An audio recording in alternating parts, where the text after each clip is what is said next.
Hello friends, so today we are back with the videos of class 12 mathematics and this time in a different style because the board is not available with us today and probably for next few videos it will not be with us. So these are difficult times, of course we know, but the study will continue, the show must go on, of course. So last we had completed our chapter 6, which is application of derivatives, right?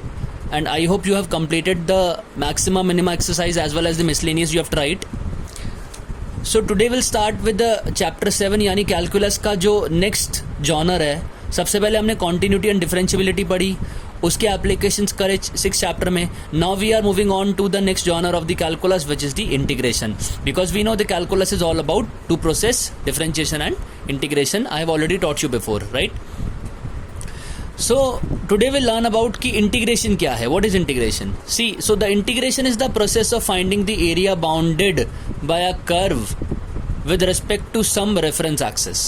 This is WRT basically, with respect to some reference axis. क्या कह रहे हैं? Integration is the process of finding the area bounded by a curve with respect to some reference axis.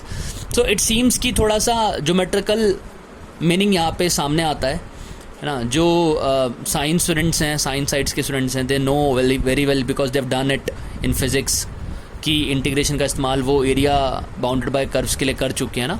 कि कोई curve x axis के साथ या किसी एक्सिस के साथ कितना एरिया बाउंड कर सकता है, वो एरिया निकालने के प्रोसेस को हम क्या कहते हैं? इंटीग्रेशन कहते हैं, right? But obviously we should know it in a better way, क्योंकि ये तो ज्योमेट्रिकल डेफिनेशन लग रही है, बट इसकी एक्चुअलिटी क्या है, इसके रूट क्या है इंटीग्रेशन का, इसका इन्वेंशन किया क्यों गया था, इस प्रोसेस का क्या सोचा गया होगा, ये सोचते हैं.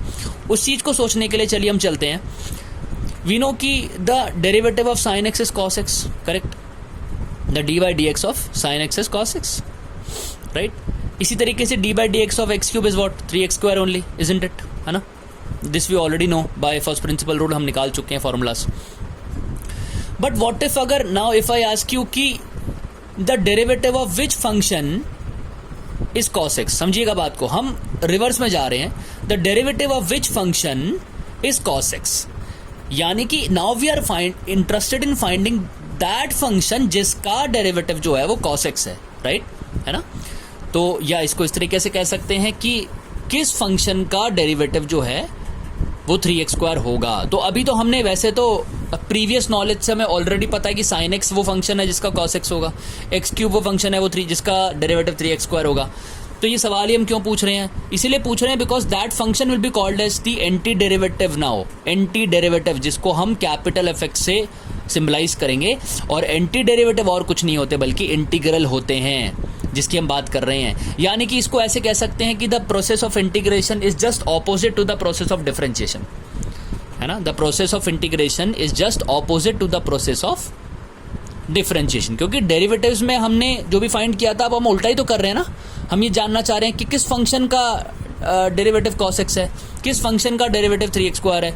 सो we are interested in finding what? Anti derivative of that function, यानी कि we are interested in finding the integral. तो इंटीग्रल बोलिए या एंटी डेरिवेटिव बोलिए, एक ही बात है. सो व्हेन आई से कि d by d x of which function is cos x, so to find it I just take this d by d x operator to that side, है ना? इसको मैं दूसरी साइड पे ले जाता हूं and it becomes the integral operator. देखिए ऑपरेटर बदल गया, जो पहले डेरिवेटिव का ऑपरेटर था अब वो इंटीग्रल का ऑपरेटर बन गया.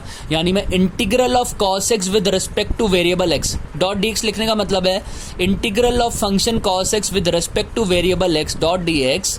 जो भी मैं निकालूंगा that will be my F x, यानी कि anti derivative, that will be my integral. End of course वो फंक्शन आएगा जिसकी मैं बात कर रहा हूँ. यानी कि ऑब्वियसली वी नो कि इसका आंसर क्या आने वाला है? साइन एक्स आने वाला है ना, राइट? ऑलरेडी हमें पता है क्योंकि साइन एक्स का डेरिवेटिव cos x है, तो cos x का एंटी डेरिवेटिव क्या होगा? साइन एक्स होगा. देखिए मैंने नीचे लिखा भी हुआ है, द इंटीग्रल ऑफ और the anti derivative of cos x will be sine x. उसके साथ में कुछ प्लस सी लिखा हुआ है, वो उसके बारे में मैं भी आपको बताऊंगा, बट पहले यहाँ देखिए, है ना? तो when I say integral of cos x dx, so this is my sum function, है ना? And x here is called as the variable of integration, है ना? जिसके रेस्पेक्ट में आप कर रहे हैं उसको क्या बोलते हैं? Variable of integration. This F X is called as the integrand, जो फंक्शन जिसका इंटीग्रेशन कर रहे हैं, जैसे कि cos x का इंटीग्रेशन कर रहे हैं तो इसको बोलते हैं integrand. Okay, so x is the variable of integration, this is integral, ऐसे बोलते हैं इंटीग्रल ऑफ एफ एक्स या integrate F X with respect to X. And integrand क्या है, जिस फंक्शन का आप कर रहे हैं ना. So the integral of cos x dx should be sin x, correct, क्योंकि इसका एंटी डेरिवेटिव क्या होगा, sin x होगा. बट मैंने देखिए, नोट कीजिए, प्लस सी साथ में लिखा हुआ है, plus C. This C here is called as the integration constant.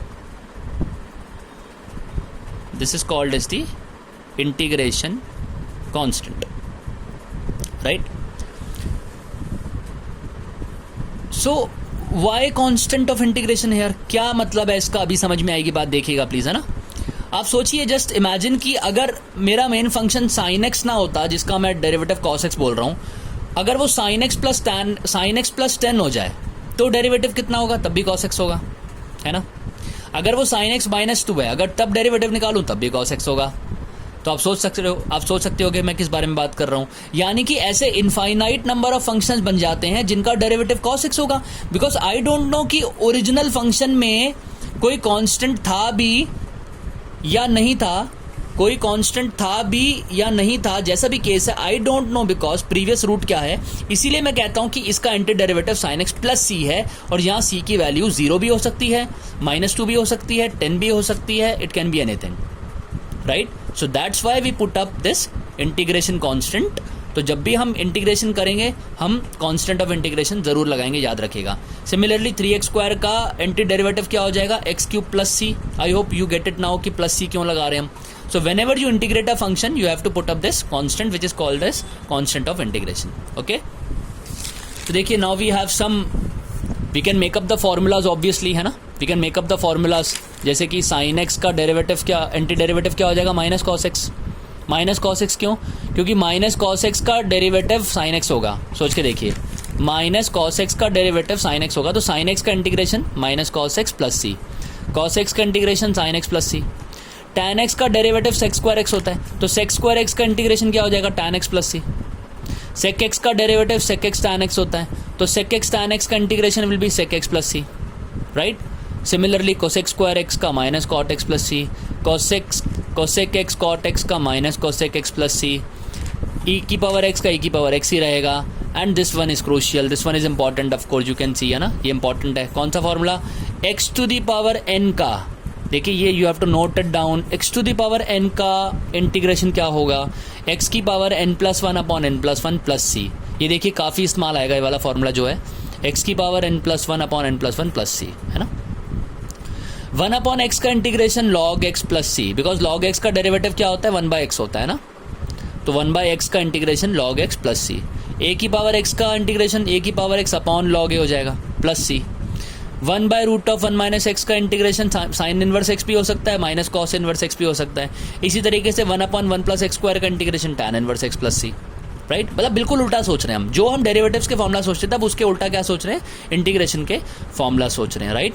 सो आप नेक्स्ट वीडियो तक your work will be to memorize these formulas, of course, है ना. डेरिवेटिव्स के फॉर्मूलाज अगर आपको अच्छे से याद होंगे तो आप ये वाले फॉर्मूलाज आराम से मेमोराइज कर पाएंगे. So till my next videos brush up these concepts, जो भी हैं पुराने फॉर्मूलाज हैं, so that we can go move on to the methods of integration, जिनकी बात मैं नेक्स्ट वीडियो में करूँगा. So till then take care, घर पे रहें, सेफ रहें, अपना ध्यान रखें, be happy and thank you so much.